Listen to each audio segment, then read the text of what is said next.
he was gonna get Harrenhal. That side eye was just like, it was the best. It was the best side I've ever seen in my entire life. He just gave him mad side eye. Jon Snow, we got a chance to see Jon Snow a little bit more towards the end. Yeah, not till the end. Not till the end, and he did slay Corrin Halfhand, which not how it happened in the book. Not the way it happened in the book. They did discuss it. Yeah, I wish they would have kind of kept closer to that, because it's kind of like, you know, the viewers who haven't read the books will be like, okay, I mean, I understand why he killed him, I think, but his closeness to Corrin was lost because they didn't talk about it. So that was kind of frustrating for us to see, because Jon did have a hard time doing this, and he really did not want to do it, and he did want to put up a fight, and it wasn't that easy for him, but to save time they had to condense that. So he's on his way to meet the legions of fucked up that the last 2 episodes were the best in the damn season, with the exception of episode 5. So out of 10 episodes, or thereabout, like 7 were or bleh, and then these 3 were so epic. So at the end of the day, even though we had issues with this season, we were still like sad to see them go. Arya, Hot Pie, and Gendry escaped, not the way they escaped in the book, of course. Can we talk about how friggin' epic it was that Jaqen found where they were, was waiting for them on top of a cliff or a rock wall or whatever, and as they're walking, looking up, he disappears, but then he ends up right below her. He is awesome.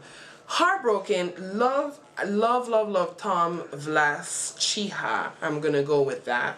The actor who portrays Jaqen H'ghar, and he tells her to say what, Valar Morghulis, one more time, and then with his face, with his back turned to her, and then he turns around and he's this not cute guy. He goes from cute to a different face, grotesque, and you'll, if you read the books, you'll know why more in book 4. But it's, I mean, I did a double. I was like, damn, Lisa got married. Big mistake. Yes, but we knew that was coming. Yes, we knew that was gonna happen. Not much screen time for them. Talks to his mom like a piece of shit, which he doesn't really do, and she doesn't really talk to him that much like that either. She was in the, we're not going to spoil it too much, but in the book there's a lot more understanding, because they both realized that they made some mistakes. Dany was a boss in this episode. Yeah, but they didn't do the House of the Undying very well. Yeah. Another sad part of this season. That was very disappointing, because the House of the Undying had important hints for what was going to happen. Book. Exactly, for the 3rd book and for the 3rd season. Khal Drogo wasn't in the House of the Undying. That was made up. I mean, was he in there? I couldn't remember. I couldn't remember if he was in there. She had a lot of visions in it. She wasn't allowed to go in any. Yeah, there was rooms with different visions, but she wasn't supposed to go in any of them, or else she'd be lost in there forever. Yeah, that was the whole point. Yeah, she was given specific instructions to go down to keep taking rights or keep taking lefts until you come to a big round room and go through that door. If you go into any of these other rooms, you're going to be lost in there forever. Yeah. Yeah. So the fact that she went in the room with Khal Drogo, she should have been lost in there forever. Exactly.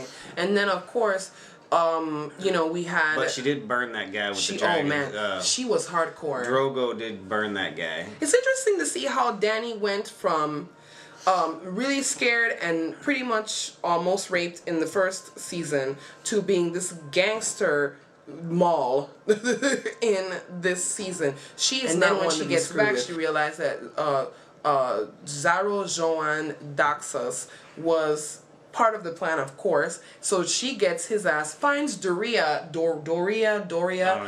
the bed with him. She could not wait to get her thirsty ass in the bed with him so she could get her little power on, and then she locks them in a vault. Overall, like a G.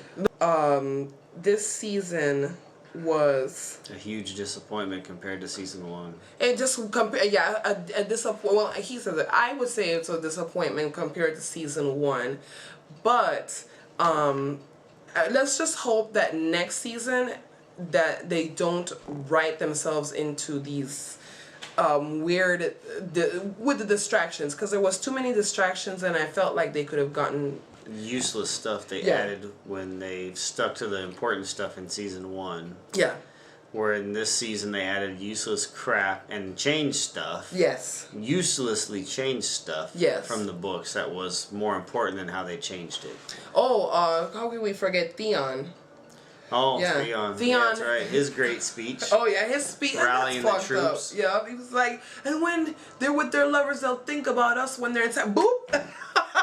He just got he just poor Alfie. Theon is like that brat. Like, you need counseling. You don't need to take over your adopted family's castle to prove anything. And you just needed some counseling. And maybe some ass, but not to take over that and possibly kill the kids. Before killed, but he was able to see that the kids were safe, so he was able to make his transition into the next life better. They didn't do Theon like they did in the book. Yes.